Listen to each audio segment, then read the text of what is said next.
Pessoal, o governador de São Paulo, Tarcísio de Freitas, acaba de chegar a Papudinha, em Brasília, ao complexo penitenciário da Papuda. Ele se reúne pela primeira vez com o ex-presidente Jair Bolsonaro, depois do lançamento da pré-candidatura à presidência do senador Flávio, do PL do Rio de Janeiro. Ao falar sobre o encontro dessa semana, Tarcísio disse que seria um papo de amigo, em um gesto de amizade. O governador também repetiu várias vezes que não vai ser candidato à presidência e que não vai mudar de ideia, mesmo se Bolsonaro pedir.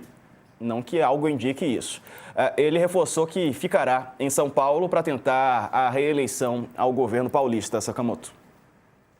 Bem, como a gente está adiantando, né, o Tarcísio deve ouvir do presidente Jair Bolsonaro que conta com o apoio dele, do governador, para a campanha do filho Flávio Bolsonaro à presidência da República, né?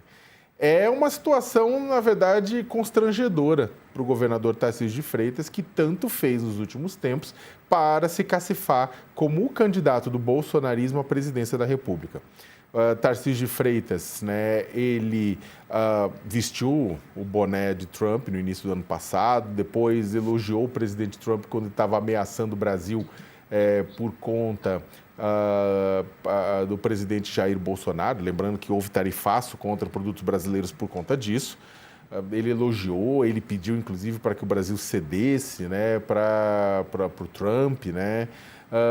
Ele subiu em carro de som na Avenida Paulista, atacou o Supremo Tribunal Federal, chamou Alexandre de Moraes de tirano, colocou em dúvidas a confiança na justiça, o que é grave para um governador, né? Então, o que acontece? O Tarcísio de Freitas, ele abraçou, né, todos esses elementos do bolsonarismo para ser validado não apenas pelo clã Bolsonaro, mas também pelo bolsonarismo raiz. Não adianta também só ser validado pelo clã, né? Ser validado pelo clã é uma coisa, ser validado pelo bolsonarismo raiz é outra. E a gente viu em São Paulo, no município de São Paulo, na última eleição, o que significa essa separação. O Ricardo Nunes tinha sido validado pelo clã Bolsonaro, só que o bolsonarismo raiz se identificou com o Pablo Marçal. E foi com ele. E ele quase foi para o segundo turno se não fosse problemas causados por ele mesmo. Então, o que acontece? O Tarcísio jogou com isso, jogou o máximo, fez tudo o que tinha que fazer. E só que aí, no final, né, o clã continuou não acreditando nele, né, como botando fé de que ele iria lutar com unhas e dentes para dar continuidade aos planos do bolsonarismo, tentar tirar Bolsonaro da cadeia e tudo isso mais.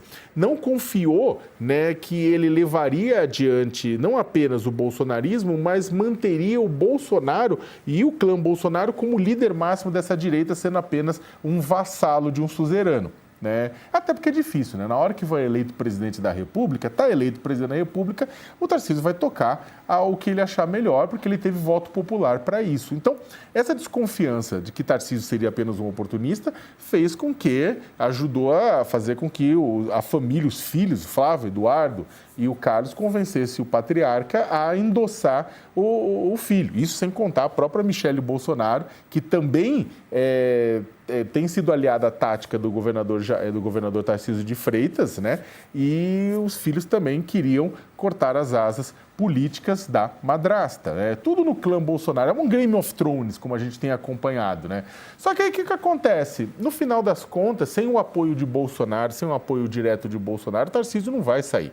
Tarcísio prefere não arriscar uma reeleição quase garantida em São Paulo, em detrimento a um projeto presidencial que ele teria que navegar sem essa votação base, sem esse piso que seria trazido pelo bolsonarismo. Só que agora ele está indo lá, está indo na Papudinha, muito provavelmente vai ouvir isso do Bolsonaro, né? Vai ter que aceitar e vai dizer que, na verdade, nunca pensou em plano presidencial, que o desejo dele desde o começo foi o Palácio dos Bandeirantes e não do Planalto, né? Ou seja, ele fez tudo isso, ele atacou essas instituições, ele atacou as instituições democráticas, ele abraçou o Trump, tudo à toa. O Josias, porque ontem até o Tarcísio se encontrou com o Carlos, né? Trocaram elogios nas redes sociais. Agora o Tarcísio acaba de chegar a Papudinha para conversar com o ex-presidente Bolsonaro. Acontece com o Tarcísio de Freitas um fenômeno muito comum na política. O sujeito acha que é uma coisa, mas a sua reputação indica que ele já virou outra coisa.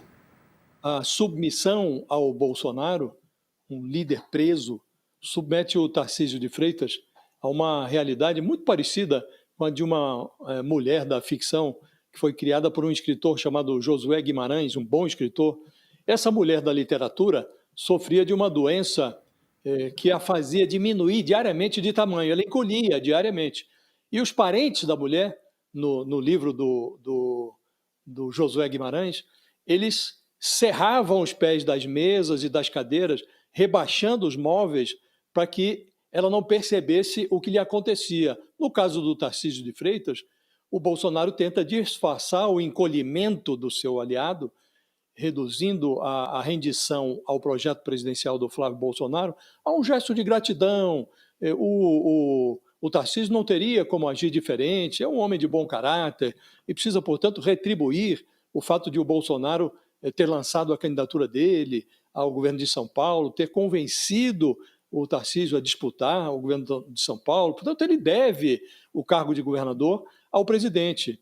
E em volta, ao redor do Tarcísio, as pessoas vão cortando os móveis. Então, o secretário de governo dele, o Gilberto Kassab, lança um candidato alternativo. Já anunciou, vamos ter um presidenciável, e não vai ser o Flávio Bolsonaro. Ah, muito bem, eu sou auxiliar do Tarcísio, mas aqui nós temos outro candidato. Foi como se o Kassab informasse ao Tarcísio que a cadeira dele foi rebaixada, porque ele se submeteu às veleidades, às pretensões do Bolsonaro.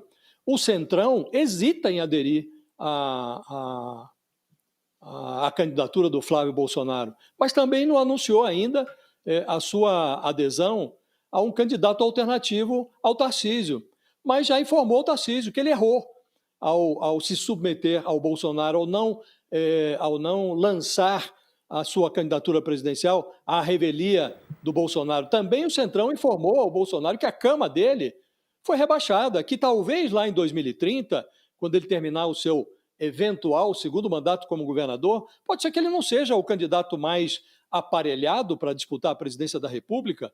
É preciso lembrar que candidatos alternativos estão aí em fase de formatação. No Rio de Janeiro mesmo, é candidato ao governo do Estado o Eduardo Paes, que é do PSD do Kassab, um parlamentar, um prefeito que já foi deputado, tem uma carreira política longa, é muito acomodatício também. É um conservador, um liberal, hoje é prefeito do Rio, amanhã muito provavelmente é favorito na disputa para o governo do Rio de Janeiro, e pode ser que ele faça uma gestão no Rio tão exuberante que o transforme em candidato à presidência em 2030. Então a política ela tem as suas vicissitudes. O que hoje parece um cavalo encilhado, pronto para ser montado, como o Centrão imaginava que era a candidatura do Tarcísio, amanhã pode não ser mais, o cavalo pode estar em outra porta, não é? Então, também o Centrão já informou que a cama, a cadeira do Tarcísio foi rebaixada por ele mesmo. Então, ele está vivendo essa situação. É uma figura menor do que já foi, né? E acha que é uma coisa, mas virou outra. Se bobear, o Tarcísio de Freitas sai, inclusive, do campo dos políticos ou da política democrática, porque é tamanha a submissão dele a um personagem que tentou um golpe de Estado no Brasil, que ele vai escorregando devagarinho para o campo para a arena onde estão os políticos antidemocráticos. Então, realmente, está menor o governador de São Paulo, Diego.